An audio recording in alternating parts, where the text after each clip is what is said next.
देश में कई ऐसे इलाके उत्तर पूर्वी क्षेत्र में, उत्तराखंड में, हिमाचल में, जम्मू कश्मीर में, जहां पहाड़ों के ऊपर चढ़ के मेरा डाकिया आपकी भावना आपके घरवाली तक पहुंचाने का काम करता था। सरहद पर मेरा जो जवान देश की रक्षा के लिए तैनात है, उसकी घरवाली की चिट्ठी वहां तक पहुंचाने के लिए अगर कोई कार्य करता था तो मेरा डाक सेवक, ग्रामीण डाक सेवक कार्य करता था। वो मशहूर बॉर्डर का फिल्म याद है ना, चिट्ठी आई है, चिट्ठी आई है। और वो वातावरण जो अभी गोविंद राजपूत जी कह रहे थे, मैं जब स्कूल में था, मैं बोर्डिंग स्कूल में था 6 साल, 1983 से 88 तक, उस जमाने में डब्बे नहीं थे, इंटरनेट, ईमेल नहीं था। बड़े महाराज और पूर्व राजमाता साहब मुझे हाथ से चिट्ठियां लिखते थे। हम रोज कैंटीन में जब जाते थे खाने के लिए, हम चिट्ठी के लिए इंतजार करते थे। आज सलूजा जी से आई है, कल हरि सिंह जी से आई है, और लाइन लगती थी चिट्ठी को लेने के लिए, घर से किसने चिट्ठी लिखा है। और जवाब में हम लोगों को स्कूल में वो 10 पैसे का इनलैंड मेल का वो मिलता था, क्यों हम लोगों को तो कागज पेन नहीं मिलता था लिखने के लिए, तो इनलैंड मेल का मिलता था, जिस पर हम चिट्ठी वापस अपने मां बाप को, अपने बहन को लिखते थे। और आज भी मुझे कभी कभी बुरा लगता है, आज भी मेरे पास बड़े महाराज की उस जमाने में जो मैं स्कूल में था, 11 साल का, 12 साल के, उनकी लिखी हुई चिट्ठियां मेरे पास, वो जिंदगी की स्मरण बन जाती। मुझे बुरा लगता है क्योंकि आज वो जमाना चला गया। अब सरूजा जी अपने बच्चे को बात करेंगे तो टक टक टक टक टक टक टक सेंड, बच्चा वापस सरूजा जी से बात करेगा, ठक ठक टक टक टक टक सेंड, और फिर कब डिलीट हो गया, कब हो गया, भगवान जाने। सारी भावनाएं चली गई। इसलिए मैंने डाक विभाग के सचिव को भी कहा है, आप भी, मैं भी महत्वपूर्ण दिन पर सभी देशवासियों को दोबारा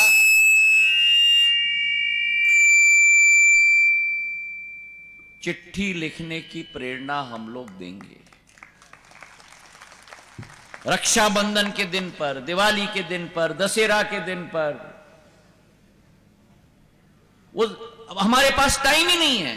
अब आप कहोगे नीरज निगम को या पन्नालाल जी को कि कागज निकाल के चिट्ठी लिखो। अभी पन्नालाल जी कह रहे थे कि महाराज मेरे कोई ड्राइवर की मदद करनी है। फट करके पन्नालाल जी ने फोन किया, जाओ ऑफिस में चिट्ठी टाइप करो, खड़ा कट लिखो और भेजो। और आ गया मेरे पास चिट्ठी, और वो पूरी टाइप थी। जो आप हाथ से लिखोगे, जो भावना उसमें आएगी, वो टाइप चिट्ठी में कभी नहीं आएगी।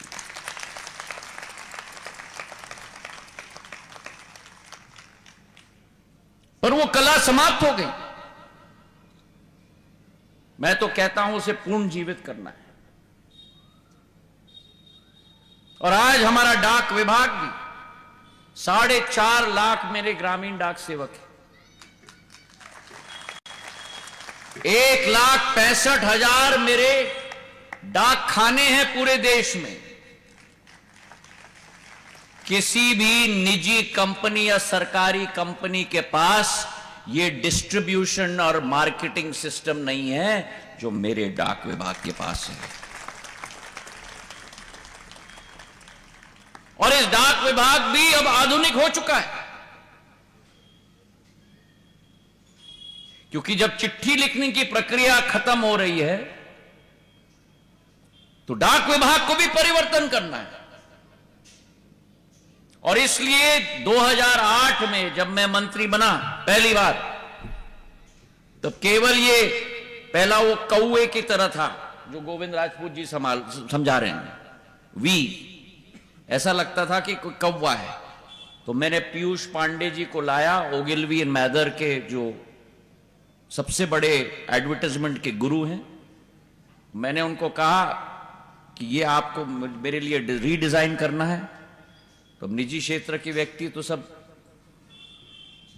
मैंने कहा मेरे पास नहीं है,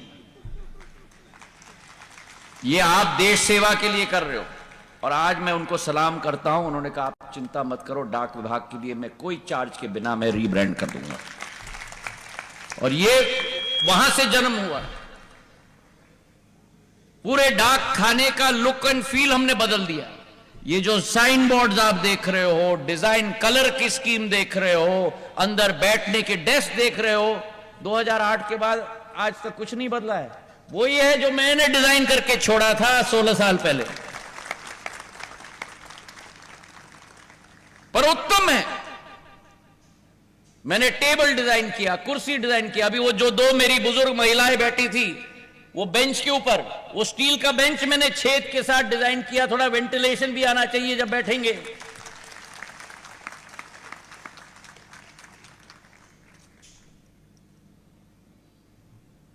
और आज मेरा डाक खाना अब आधुनिक हो चुका है। कंप्यूटराइजेशन कर दी मैंने डाक विभाग की। आज 6 सर्विसेज हम देते हैं।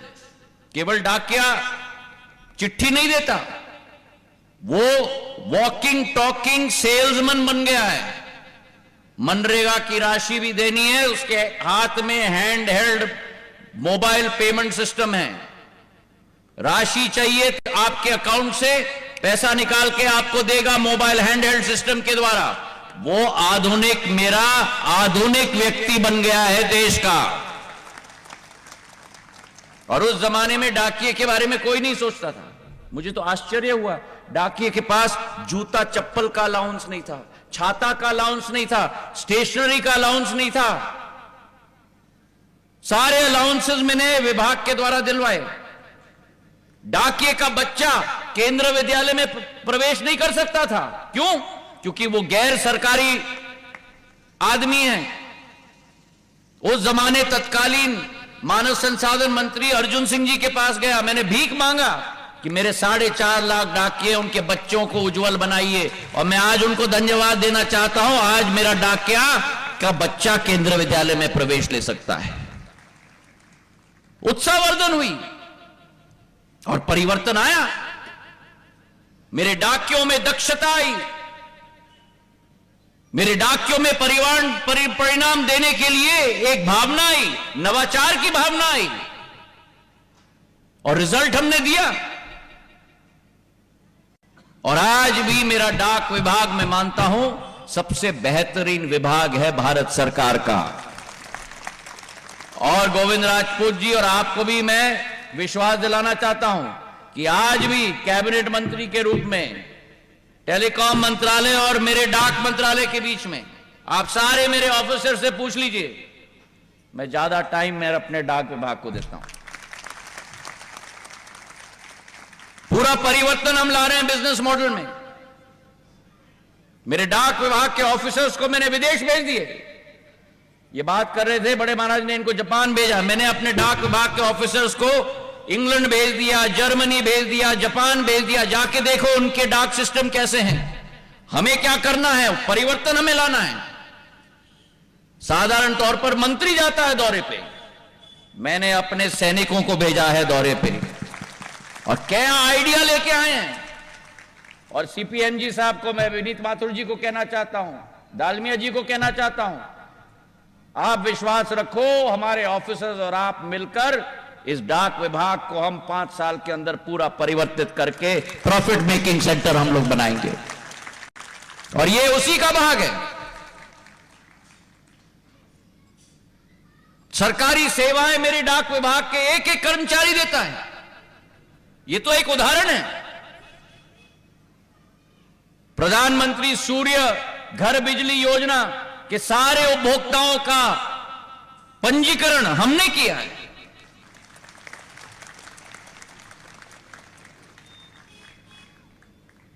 सुकन्या समृद्धि योजना की एक एक महिला का खाता हमने खोला है। पर सरकार के लिए भी जो हम काम करते हैं, डाक विभाग ने कभी सरकार से राशि नहीं ली।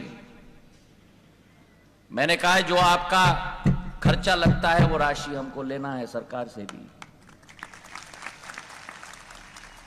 और वो परिवर्तन हम ला रहे हैं।